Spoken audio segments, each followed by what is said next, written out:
The great chamber of the Galactic Council stretched high above the gathered representatives.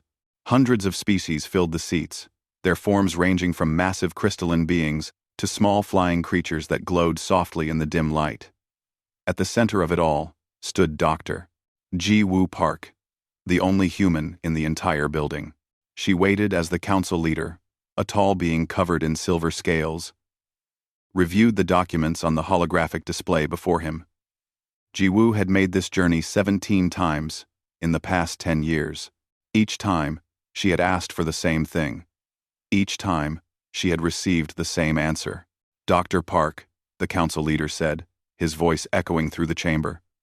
We have reviewed Earth's petition for inclusion in the galactic community once again. Ji-Woo stood straighter. She wore a simple blue suit, her dark hair pulled back neatly. Among all the exotic aliens around her, she looked plain and small, but her eyes showed determination that had not faded despite years of rejection. The Council has studied your world's history carefully, the leader continued. We have observed your people for over 500 years, since we first detected your radio signals. In that time, we have seen countless wars. We have watched your people fight over land, resources, and beliefs. We have seen weapons that could destroy your entire world. A murmur ran through the chamber. Several council members nodded their various heads in agreement. Your species is too young, too unstable. Another council member spoke up. This one looked like a floating jellyfish, its tentacles moving slowly in the air. You have barely left your own planet. You fight amongst yourselves constantly. How can we trust you to join civilized society? Ji-Woo had heard these arguments many times before. She took a slow breath before responding. Honored council members, humanity has changed much in the past century. Our wars have ended. We have united under a single world government. Our technology has advanced far beyond what you last observed. We are ready to take our place among the stars. Ready? The council leader made a sound that might have been a laugh. Dr. Park, your most advanced spacecraft can barely reach your neighboring planets. The journey to this station takes you months with your primitive engines. Most species in this council were traveling between stars before they were even noticed by us. We had to develop slowly because we were alone, Ji-Woo said, keeping her voice calm and respectful. If the council had made contact with us, had offered guidance and friendship, we could have learned so much. Instead, you watched us struggle in isolation. The quarantine was for your own protection, the jellyfish-like being said. And for ours, aggressive species must prove themselves worthy before they can join the greater community. This is how it has always been done. The council leader tapped his scaled fingers on the desk. The decision is made. Earth will remain under quarantine for another 50 years, at which point we will review your petition again. Perhaps by then, your people will have matured sufficiently. Ji-Woo felt the familiar weight of disappointment settle on her shoulders. 50 more years. For the council members, who lived for thousands of years, it meant nothing. For humanity, it was another 2 generations who would never see the stars. I understand, she said quietly. Thank you for your consideration. As she turned to leave, another council member spoke. This one was covered in thick fur and had 6 arms. Dr. Park? May I ask a question? Ji-Woo stopped and turned back. Of course. Why does your species want so badly to join us? You have your own world, your own people. Why not be content with what you have? Ji-Woo thought for a moment before answering. Because we look up at the stars and wonder what is out there. Because we want to learn and grow and meet others who are different from us. Because being alone in the universe is a terrible feeling, and knowing that others are out there but will not speak to us is even worse. The furry being nodded slowly but said nothing more. Ji-Woo made the long walk out of the council chamber. Her shoes clicked on the smooth floor as she passed between the rows of alien observers. Some watched her with pity. Others with disdain. Most simply ignored her, already moving on to more important matters. The journey back to Earth would take 3 months in her small diplomatic ship. 3 months to report another failure. 3 months to tell Earth's leaders that they would remain isolated for another 50 years. But as Ji-woo settled into her ship and set course for home, she allowed herself a small smile. The council had no idea what they had just done. They thought they knew everything about Earth because they had watched from a distance. They saw humanity's old wars and primitive rockets and assumed that was all there was to see. They were wrong. For 500 years, Earth had known they were being watched. Early astronomers had detected the Council's observation satellites hiding in the outer solar system. Earth's governments had found the monitoring stations on the dark side of the moon. And humanity had made a choice. If the galaxy would not share its technology with Earth, then Earth would develop its own. If the Council wanted to see primitive humans, then that is what Earth would show them. But behind the scenes, away from the watching eyes, humanity had been working. The observation satellites only watched Earth itself and the inner planets. They never looked at the asteroid belt. They never checked the moons of Jupiter and Saturn. They never imagined that humans would build shipyards in places where no one was watching. Ji-woo opened a secure communication channel as her ship left the Council station. "This is Park. I am returning home." The answer was no, as expected. "Understood," came the reply from Earth. 50 years. There was a pause. Then a different voice came on the line. 50 years. Good. That gives us time to finish the work. Ji-woo recognized the voice of Admiral Min-jun Choi, commander of Earth's Secret Defense Fleet. She had met him only twice, but his reputation was known to everyone in Earth's government. He was the man in charge of humanity's greatest secret. "How goes the construction, Admiral?" Ji-woo asked. "The first Dreadnought completed trials last week," Choi replied. "The Indomitable performed beyond all expectations. 8 more will be ready within the year. 20 more are in various stages of construction. Thanks for watching. And anyone we have relook plying. And the Council suspects nothing? They see what we want them to see. Old rockets and space stations. They think we are children playing with fireworks." There was steel in Choi's voice. "Let them think that. When the time comes, they will learn the truth." Ji-woo looked out her viewport at the stars. Somewhere out there, the Galactic Council was already forgetting about Earth again. They had dismissed humanity as too primitive, too dangerous, too young. They would realize their mistake. Perhaps not today. Perhaps not for years. But the day would come when Earth would show the galaxy what humans could do when they were left alone to work. "Safe travels, Dr. Park," Admiral Choi said. "We will see you home soon." The communication ended. Ji-woo settled back in her seat for the long journey ahead. Behind her, the Council station grew smaller in the distance. Ahead of her, Earth waited. And beyond Earth, in the darkness of the outer system, humanity's dreadnoughts hung in space like sleeping giants. The Council thought Earth was alone and helpless. Soon, they would learn how wrong they were. The war room, deep beneath Earth's surface, hummed with quiet activity. Dozens of officers moved between workstations, their faces lit by the glow of holographic displays.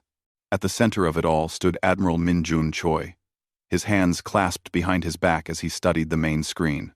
"Show me the Krelvar movements again," he said calmly. The display changed to show a map of local space. Red markers indicated the positions of Krelvar Empire ships. There were many of them, and they were moving in the same direction, toward human space. Commander Sarah Hayes stepped up beside the Admiral.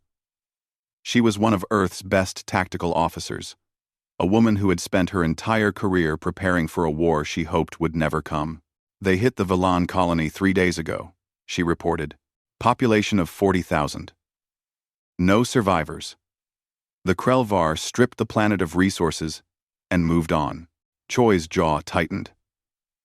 The Velan were a peaceful species, farmers and artists. They had no military, no weapons. They had trusted the Galactic Council to protect them. "And the Council's response?" Choi asked, though he already knew the answer. "They issued a formal statement of concern," Hayes said, her voice bitter. "No action. No intervention. The Council says the Krelvar have the right to expand into unclaimed space. Unclaimed, Choi repeated.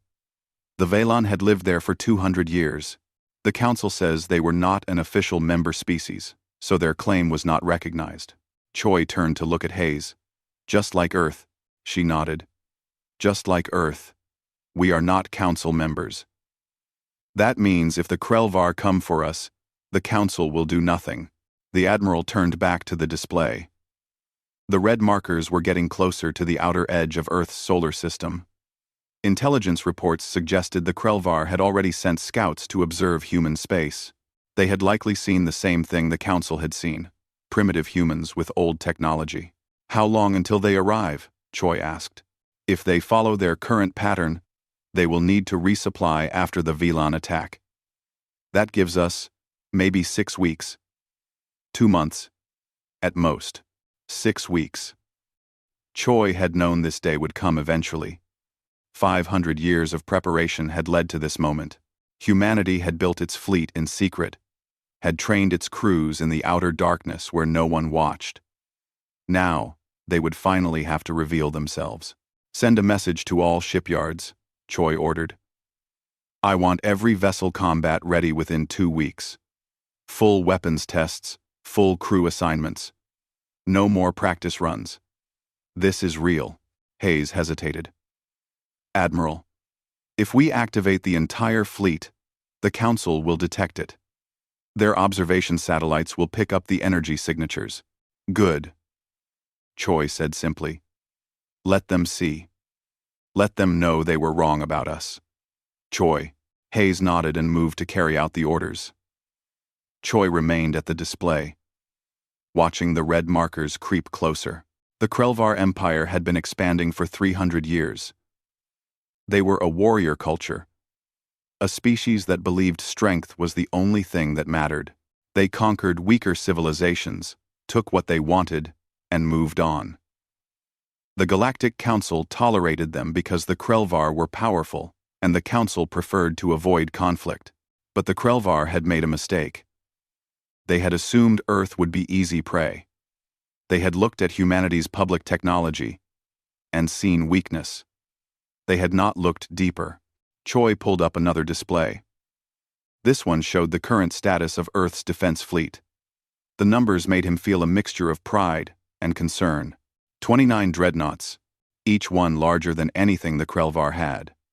These were not the simple warships other species used. Earth's dreadnoughts were mobile fortresses, built with technology humanity had developed during centuries of isolation. They combined the best of human engineering with innovations no other species had considered. 47 destroyers, fast and deadly, designed to work in coordinated groups, 68 frigates for support and patrol, and hundreds of smaller vessels, fighters and bombers, and support craft.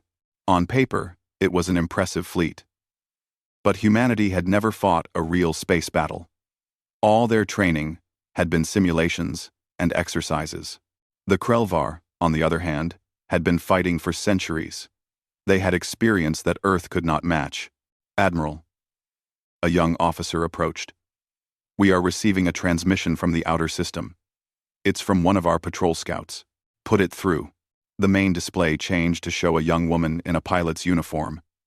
She looked nervous but determined. Admiral Choi.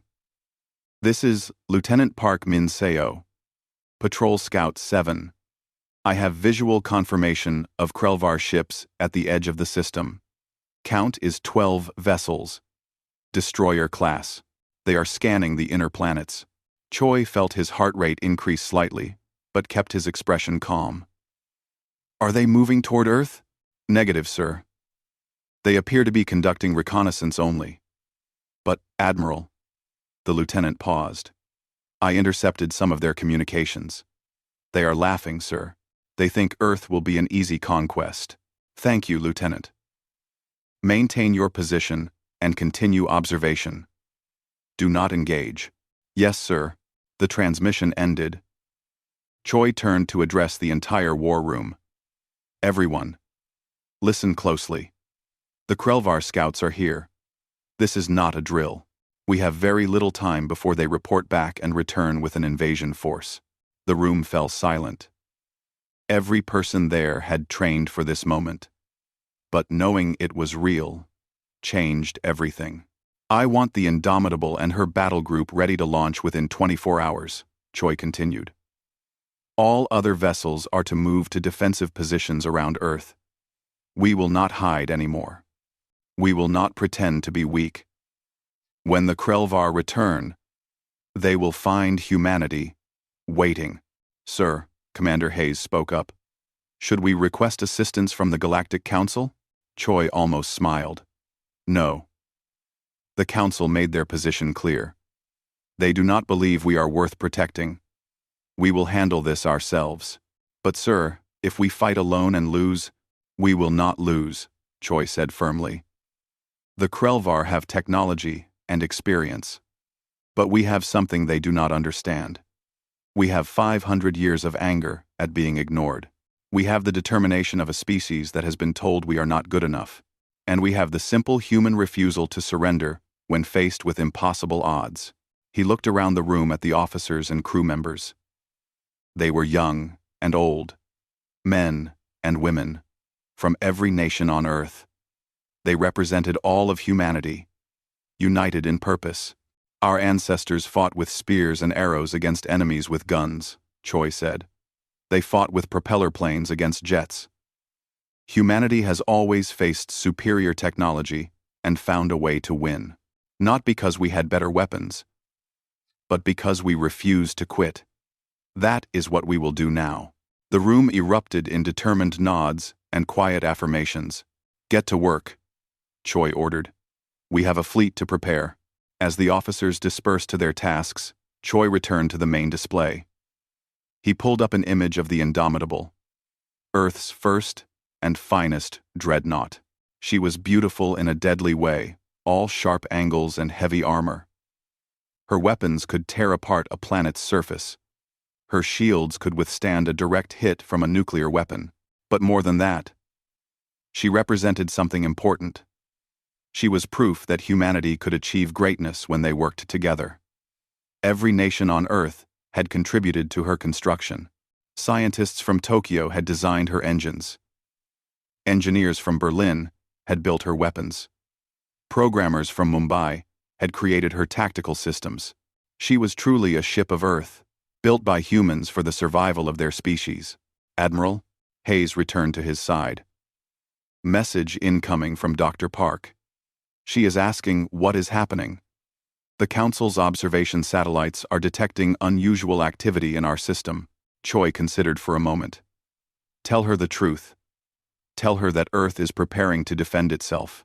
And tell her to inform the Council that they are welcome to watch. They wanted to see if humanity was ready to join galactic civilization. They are about to get their answer. High above the planet, in the darkness of space, the shipyards came to life. Dreadnoughts that had waited in silence began to power up their systems. Crews boarded and took their stations. Weapons that had never been fired in combat were loaded and tested. Earth had been alone for 500 years. Humanity had been dismissed as primitive and dangerous. But now the galaxy would see what humans could accomplish when their backs were against the wall. The Krelvar were coming, and humanity would be ready. The Krelvar invasion fleet emerged from faster-than-light travel at the edge of Earth's solar system with the confidence of a predator approaching helpless prey. Warmaster Kravik stood on the bridge of his flagship, the Blood Talon, and studied the primitive system before him. Report, he growled in his species' harsh language. Scans confirm what our scouts reported, Warmaster, his second officer replied. The third planet shows signs of industrial civilization. Technology level appears primitive. We detect no defensive satellites, no orbital weapons platforms. Kravik showed his teeth in what his species considered a smile. The humans would be profitable. Their world was rich in resources, and the slaves would sell well in the outer markets. This would be an easy conquest. How many ships? He asked. We count approximately 30 vessels, Warmaster. They appear to be cargo ships and civilian transports.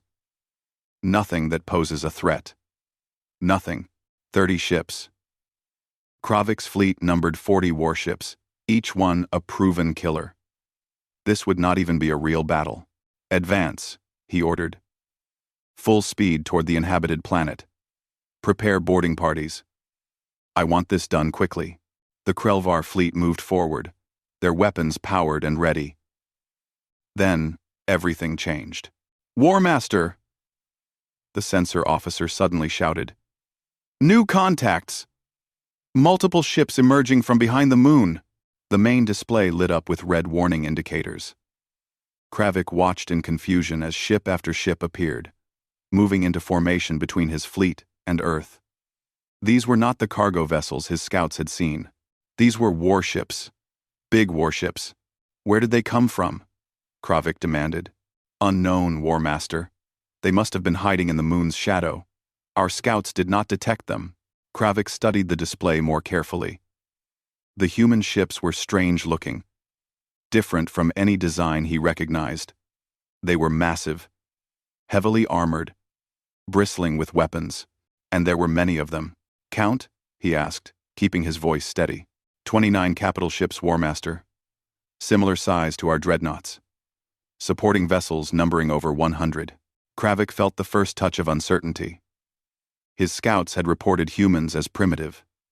They had said Earth would be defenseless. But the fleet before him was not primitive.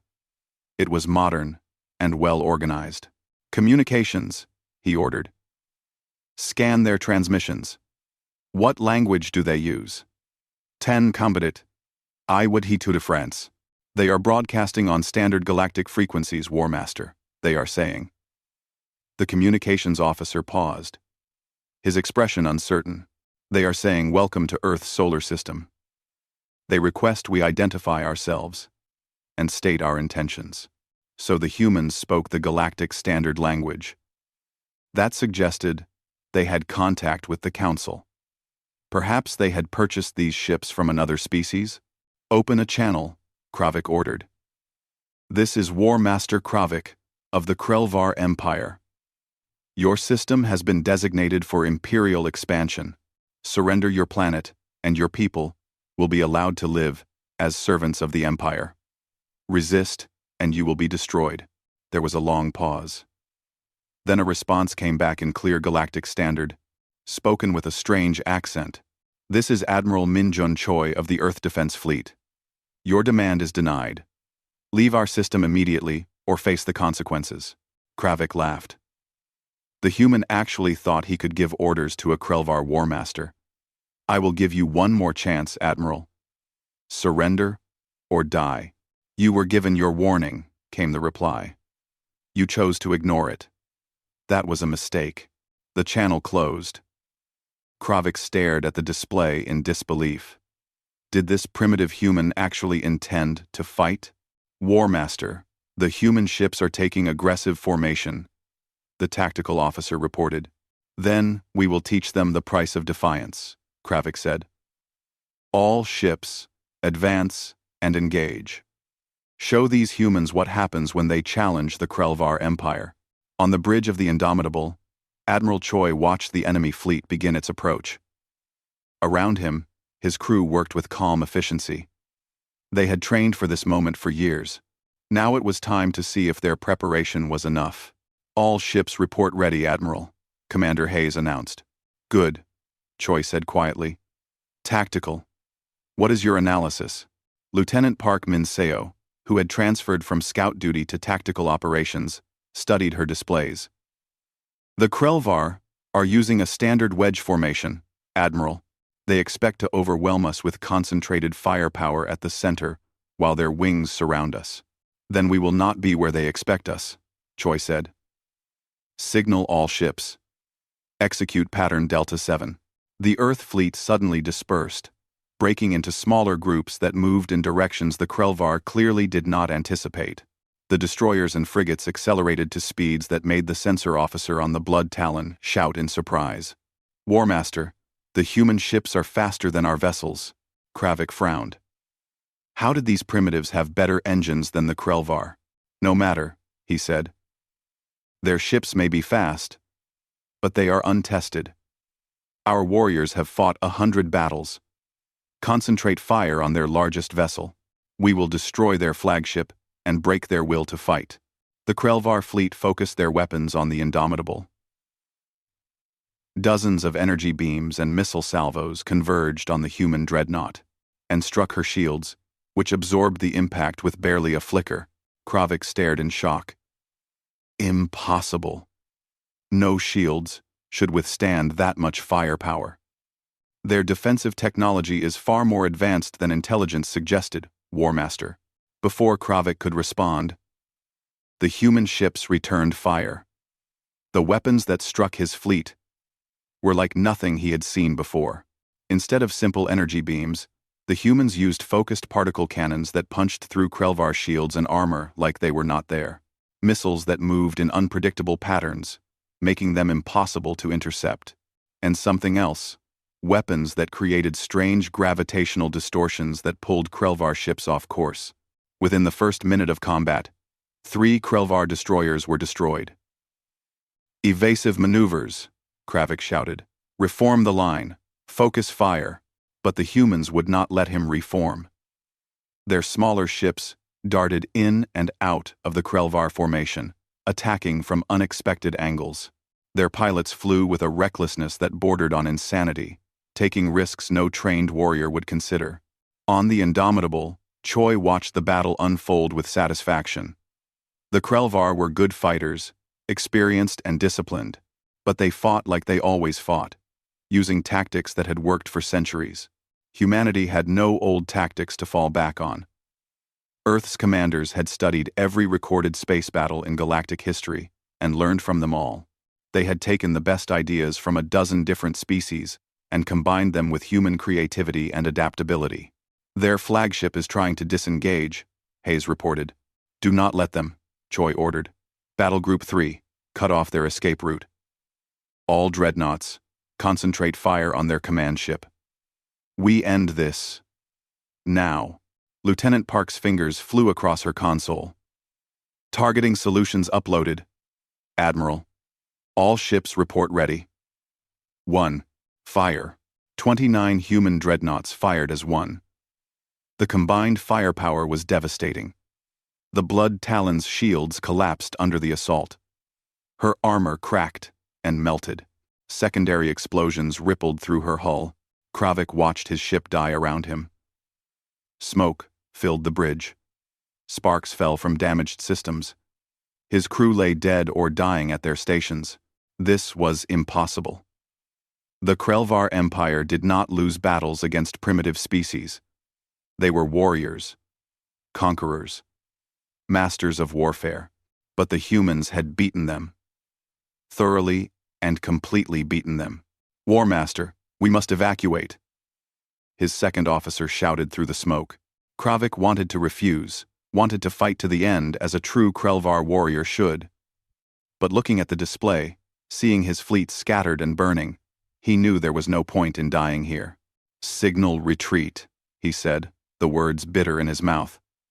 All surviving ships, withdraw to jump distance.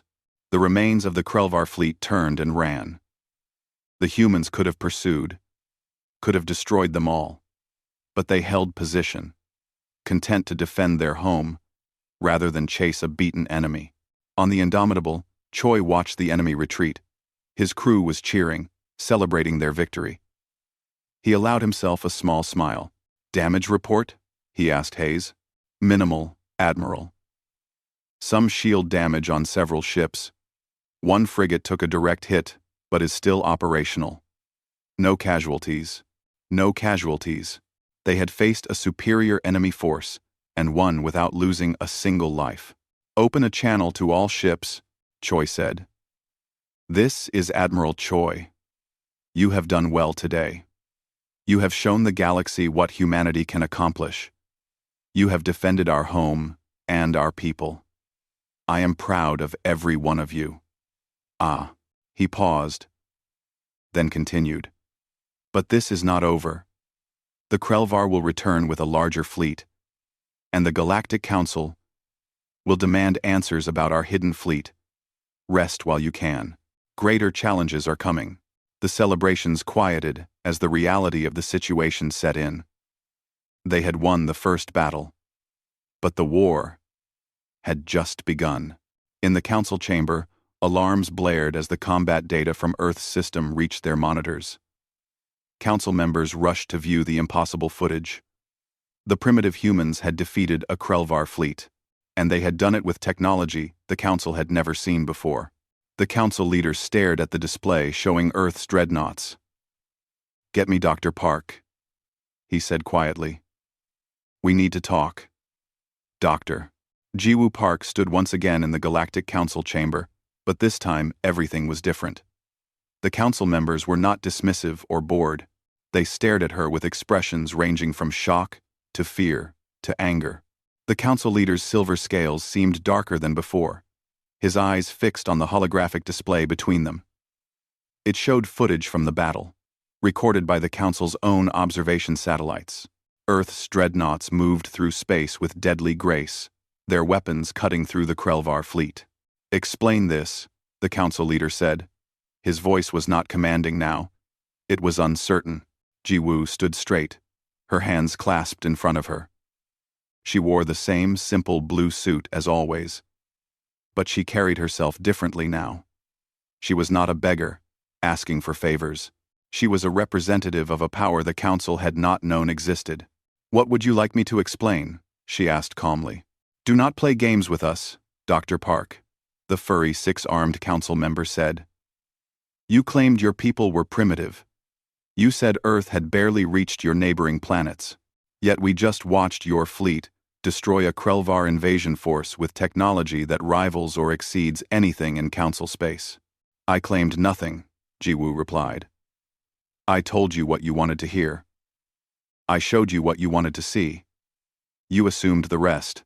The jellyfish-like being floated forward. "You deceived us. You hid military capabilities while pretending to be helpless.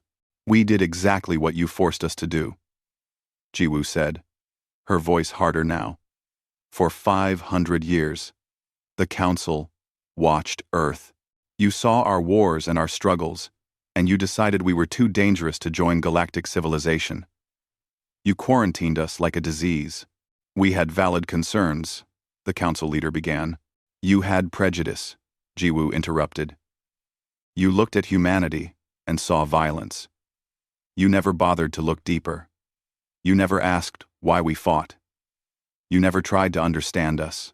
You just decided we were not worthy and left us alone. So you built weapons in secret," the jellyfish being said accusingly. "We built defenses," Jiwoo corrected. "We knew we were being watched. We knew you would not help us if danger came. So we prepared to help ourselves. We prepared to help ourselves. Your own observation satellites proved we were right to do so. You watched the Krelvar destroy the Velan colony. You did nothing. You would have watched them destroy Earth too." A heavy silence fell over the chamber. Several council members looked uncomfortable. They knew she was right. The council leader touched a control, and the holographic display changed. Now it showed Earth shipyards in the asteroid belt and around the outer planets. Massive construction facilities that had existed for decades, hidden from the council's monitoring. "How long?" he asked quietly. "How long have you been building this fleet?" "We began construction on the first shipyard 140 years ago," Jiwoo said. "We started building the Indomitable 70 years ago. She took 40 years to complete. We have been preparing for this day since your council first rejected us." "Impossible," another council member said. "Your technology was centuries behind ours. How could you develop such advanced systems on your own?" Jiwoo allowed herself a small smile. "You assumed we were behind because we showed you old technology. But humans are very good at learning. Council member, we studied every piece of information we could find about galactic civilization. We intercepted transmissions. We analyzed the materials and methods used in your own ships when they visited our system. We learned from everyone, and then we improved on what we learned. You stole our technology," the jellyfish being accused. "We learned from publicly available information," Jiwoo corrected. "Just as any species does. The difference is that we had motivation. We knew we were alone. We knew we had to be self-sufficient. And we knew that when danger came, we would have only ourselves to rely on. The council leader turned away from the display. You summoned me, council leader. Your message said the council required an immediate explanation for Earth's actions. And you have given us one. But you have not told us what happens next. Will humanity use this fleet to attack other species? To take revenge on those who rejected you? Jiwoo shook her head. We built this fleet to defend ourselves, not to conquer others. Humanity wants the same thing we have always wanted. We want to be part of the galactic community. We want to trade and learn and grow alongside other species. We want to explore the stars together. But now you have shown your military might, the six-armed being said. Other species will fear you. Other species should respect us. Jiwoo replied. There is a difference. The Krelvar attacked us because they thought we were weak. They learned otherwise. If the council had treated us as equals from the beginning, none of this would have been necessary. Before anyone could respond, an alarm sounded. The council leader quickly checked his console, and his expression became grave. The Krelvar Empire has issued a formal declaration, he announced. They are assembling a revenge fleet, 3 times the size of the first invasion force. They will attack Earth within 2 months. The chamber erupted in concerned voices. Jiwoo felt her heart race, but kept her expression calm. This is your fault, Dr. Park. The jellyfish being said angrily. You humiliated the Krelvar. Now they will come with overwhelming force. Your planet will be destroyed. Then we will fight them, Jiwoo said simply. You cannot win against such numbers, the council leader said. Your fleet is impressive, but the Krelvar are bringing over 120 warships. Even with your advanced technology, you will be outnumbered 4-1. We understand the odds. This is madness, another council member said. You should negotiate. Offer tribute. The Krelvar might accept compensation instead of destruction. Humanity does not pay tribute to bullies, Jiwoo said firmly. We will defend our home. The council leader studied her for a long moment. The council could intervene. We could send ships to help defend Earth. Could you? Jiwoo asked. Or are you just saying words? When the Velen needed help, where was the council? When smaller species have been threatened, where was the council? You make statements and hold meetings, but you do not act. We maintain peace through diplomacy. The six-armed being protested. You maintain the status quo by avoiding conflict, Jiwoo said. There is a difference. True peace requires strength and the willingness to defend those who cannot defend themselves. The council has forgotten that. Careful, Dr. Park, the council leader warned. You are close to insulting this entire body. I am speaking truth, Jiwoo replied. Perhaps it is time someone did. She pulled up her own holographic display, showing tactical projections of the coming battle. The Krelvar will bring their fleet in 2 months. Earth will be ready. We will fight with everything we have. And if we fall, at least we will fall defending our home and our principles. The display showed Earth's dreadnoughts in various defensive formations. Even with their advanced technology, the projections showed the human fleet would take heavy casualties against such overwhelming numbers. You will need help, the council leader said quietly. We have asked for help for 500 years, Jiwoo reminded him. The council always refused. Things are different now. Are they? Jiwoo challenged. What has changed, council leader? Earth is the same as we were yesterday. We have the same history. The same violent past that you used to justify our quarantine. The only difference is that now you know we have powerful weapons.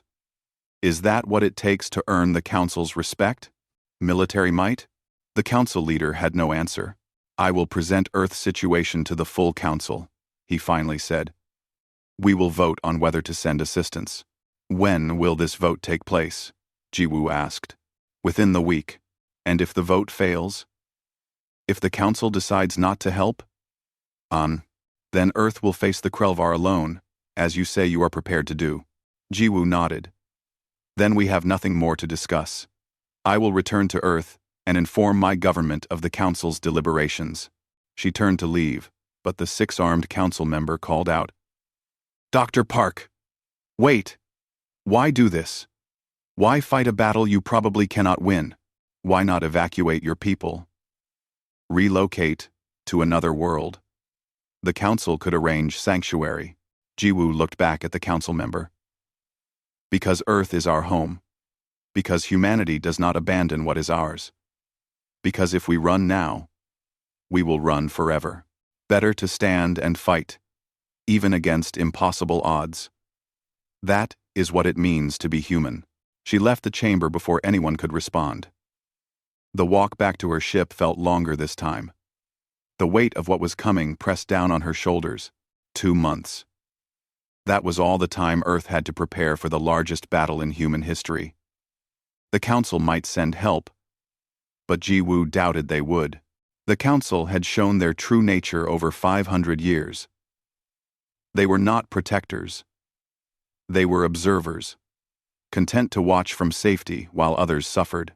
As her ship lifted off from the Council station, Jiwoo opened a communication channel to Earth. This is Dr. Park. I need to speak with Admiral Choi immediately. Within moments, the Admiral's face appeared on her screen. Dr. Park. I assume the Council has learned about our fleet. They have. And the Krelvar are coming back with over 120 ships. Choi's expression did not change. We expected this. Are they sending help? They will vote on it. But Admiral, I do not think they will help us.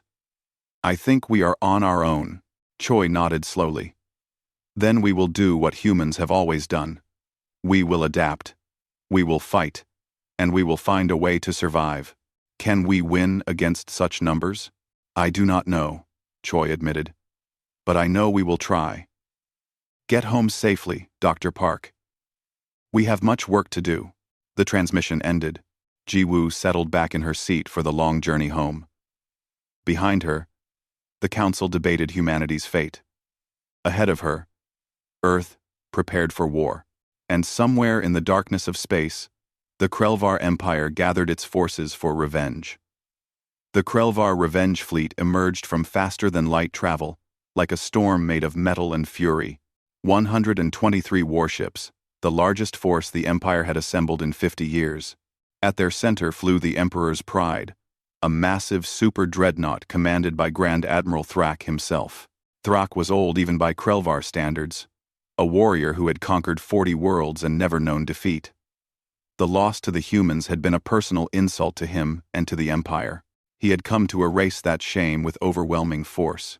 Scan the system, he ordered. Locate the human fleet. The sensor officer worked his console, then looked up in confusion. Grand Admiral, I detect the human ships.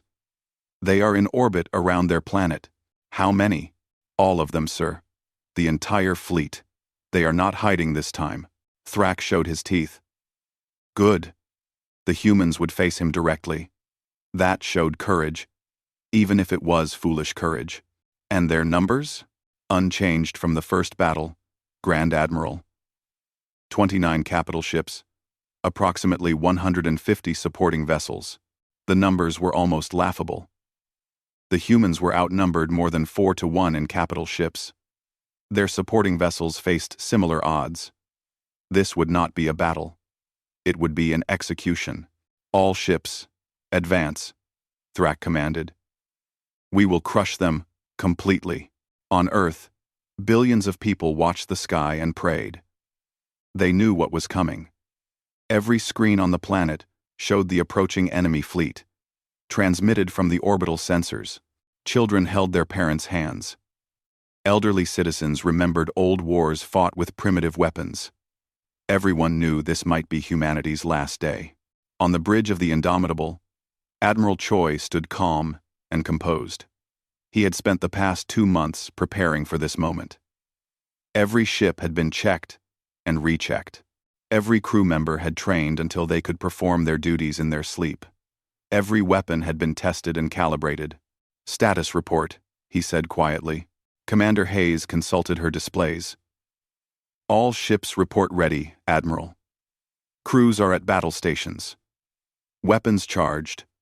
Shields at maximum. And our special preparations? In position and ready, sir. Choi nodded. The Krelvar thought they knew what to expect. They had seen Earth's fleet in the first battle. They believed that bringing overwhelming numbers would be enough. They were about to learn how wrong they were. Open a channel to all ships, Choi ordered. This is Admiral Choi. Today we face an enemy that believes we are weak because we are outnumbered. They believe we will surrender because we are afraid. They are wrong on both counts. He paused, looking at the faces of his crew. Young Lieutenant Park at Tactical. Commander Hayes at Operations. Captain Lee at Weapons Control. They were all so young. Most of them born during the quarantine. They had grown up, knowing Earth was alone in the universe, but they were not afraid. We are human, Choi continued. Our ancestors survived ice ages and plagues. They crossed oceans in wooden boats and reached for the stars with primitive rockets. They faced extinction 100 times and always found a way to survive. That blood flows in our veins. That determination lives in our hearts.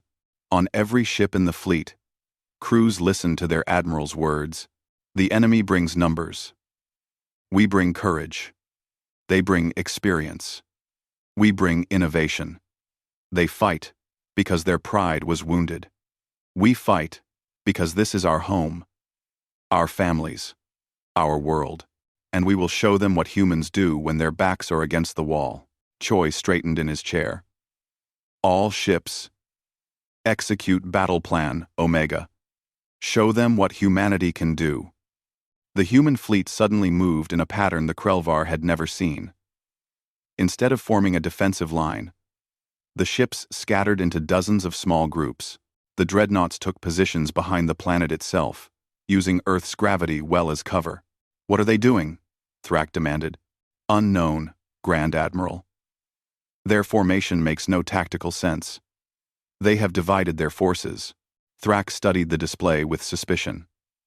In the first battle, the humans had used unconventional tactics. He would not underestimate them. Again. Advance carefully. Watch for traps.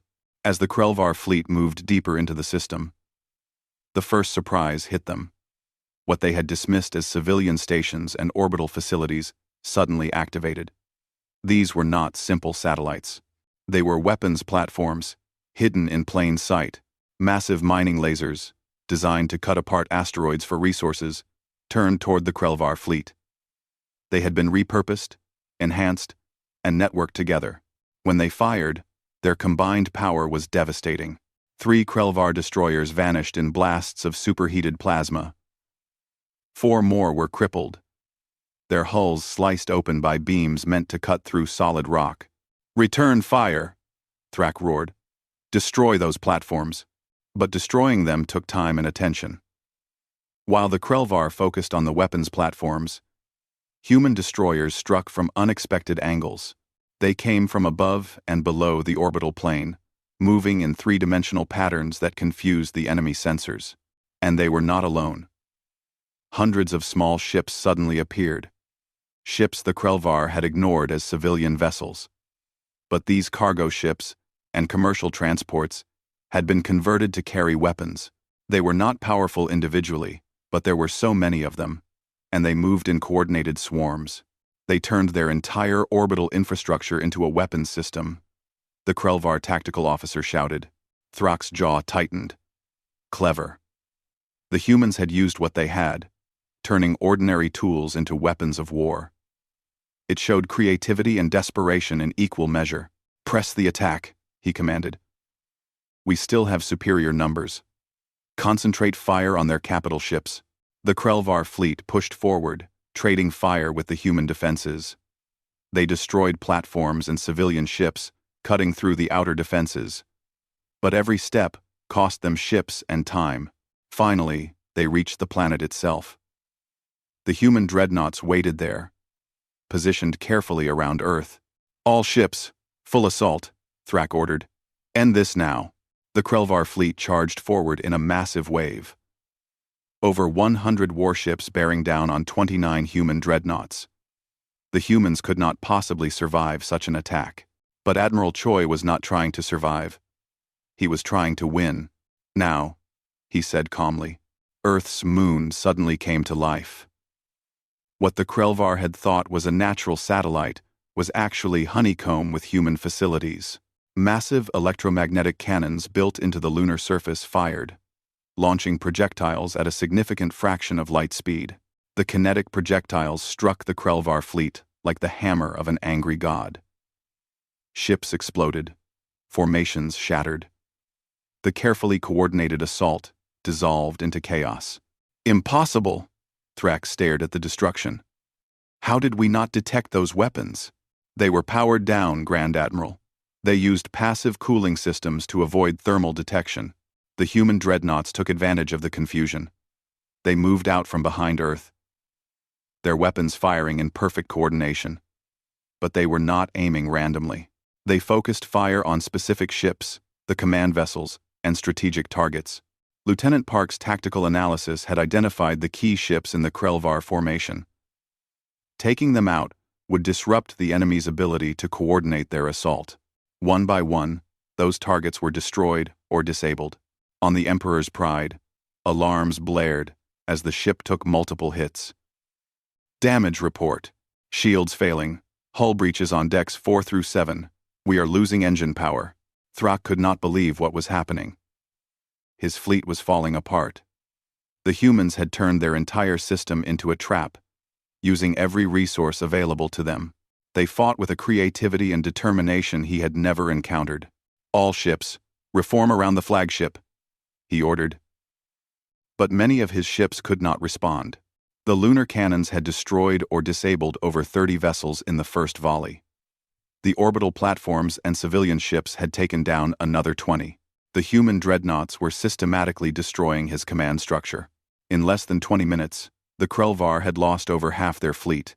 On the Indomitable, Choi watched the battle unfold with grim satisfaction.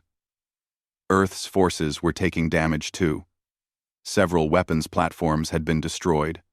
A dozen civilian ships had been lost. 3 frigates were heavily damaged. But the plan was working. The Krelvar had expected a conventional battle. Instead, they faced a coordinated defense, using every weapon, every ship, every facility humanity could bring to bear. "The enemy is attempting to retreat," Hayes reported. "Let them go," Choi said. "We have made our point." But before the Krelvar could escape, something unexpected happened. New ships emerged from faster-than-light travel at the edge of the system. Not Krelvar ships. These belonged to the Galactic Council. On the flagship of the Council Relief Force, the silver-scaled Council leader watched the battle's conclusion. He had arrived, expecting to find Earth's defenses collapsing. Instead, he found the human fleet victorious over a vastly superior enemy force. "Open a channel to the Krelvar commander," he ordered. Thrak's battered face appeared on the screen. "Council leader, you arrived too late. The battle is over." "I can see that, Grand Admiral. I am here to inform you that Earth is under Council protection. Any further attacks will be considered an act of war against the Council itself." Thrak wanted to argue, wanted to continue the fight. But his fleet was shattered. He had lost over 70 ships. His own flagship was crippled. And now, the Council was intervening. "This is not over," he said. "Yes, it is," the Council leader replied. "The Krelvar Empire will withdraw immediately. Reparations will be discussed later." Oh, the transmission ended. Thrak stared at the display, showing the human fleet. Still in formation. Still ready to fight, despite the damage they had taken. He had underestimated them twice. He would not make that mistake again. But for now, there was nothing to do but retreat. "All ships, withdraw," he ordered quietly. The surviving Krelvar vessels turned and fled toward the jump point. As they departed, They left behind the wreckage of over 70 warships, a testament to the price of underestimating humanity. On Earth, celebrations erupted in every city. People danced in the streets, cried with relief, embraced strangers. They had survived. They had won. On the Indomitable, Choi allowed himself to relax for the first time in months. 16 ships lost, sir. 347 crew members killed in action. Over 1,000 wounded. The celebration died in Choi's heart. 347 people had given their lives defending Earth. They were heroes. Every one of them. But their families would still grieve. Prepare a list of casualties, he said softly. I will personally contact each family. Sir, Hayes said gently. You cannot blame yourself. We won. We survived, Choi corrected. There is a difference. A communication came from the council leader's ship. Admiral Choi, may I come aboard? Permission granted. An hour later, the council leader stood on the bridge of the Indomitable, looking around at the human vessel with new eyes. The crew worked to repair damage and tend to the wounded. They moved with efficiency and purpose. You fought well, the council leader said. We fought desperately, Choi replied. We had no choice. No. You fought brilliantly. You used every advantage, turned every weakness into strength. I have never seen such creative tactics. Choi studied the alien's face. You came to help. Why? Because Dr. Park was right. The Council has forgotten what it means to protect those who cannot protect themselves. We have become observers instead of participants. That changes today. Maybe. Your timing was fortunate, Choi noted. We were already on our way when the battle started. The Council voted to assist Earth. It was not unanimous, but enough members recognized that allowing the Krelvar to destroy you would be wrong. The Council leader paused. Though I admit, you did not need our help. We needed to know we were not alone, Choi said quietly. That meant more than ships and weapons. The Council leader nodded slowly.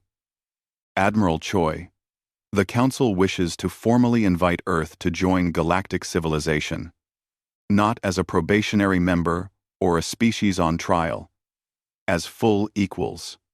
Admiral Choi, Entente frowned. And what changed? Why are we worthy now when we were not before? You proved that you can defend yourselves.